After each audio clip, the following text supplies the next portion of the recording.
ज्यांना नेहमी नेहमी कफ होतो म्हणजे कफ प्रकृती है ना, त्रिदोष, कोणी वात प्रकृतीचे असतात, कोणी कफ आणि कोणी पित्त.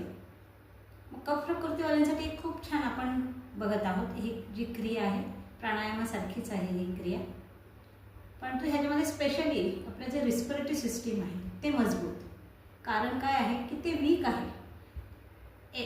एलर्जी का होते तुम्हाला? एनर्जी लेवल तुमच्या शरीराचं कमी आहे म्हणून तुम्हाला नेहमी नेहमी ॲलर्जी होत असते. मग आपल्याला रिस्पिरेटरी सिस्टीम मजबूत करायचं आहे. नेहमी नेहमी जो कफ होतो त्याच्यामुळे बराच खूप जणांना तर थंडीमध्ये इतका कफ होतो की श्वास घ्यायला पण त्रास होतो मग त्यांना, आणि मग तो थंडीमध्ये त्याला विरुद्ध वातावरण मिळाल्यामुळे तो जाड होऊन जातो आणि कफाचा जो आहे गुणधर्म आहे तो चिकट आहे, त्याच्यामुळे खूप त्रास होत असतो. मग हे मजबूत करायचं आपल्याला. त्याच्यासाठी एक छोटासा हा जो श्वासाचाच प्रयोग आहे तो आपण बघणार आहोत. कशा पद्धतीने इनहेल आणि एक्सेलच करायचं आहे, परंतु थोड्याशा वेगळ्या पद्धतीने करायचं आहे.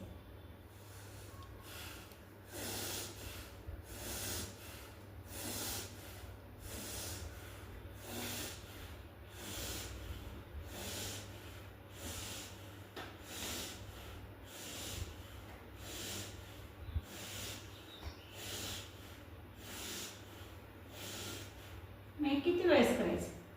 10 पासून सुरुवात करा.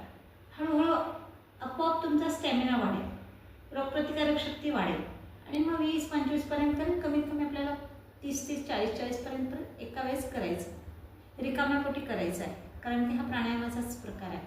परंतु ह्याच्याने फुफ्फुस अतिशय मजबूत होते आणि कफाचा ज्यांना नेहमी नेहमी त्रास होतो तो पण कमी करण्यास मदत होईल.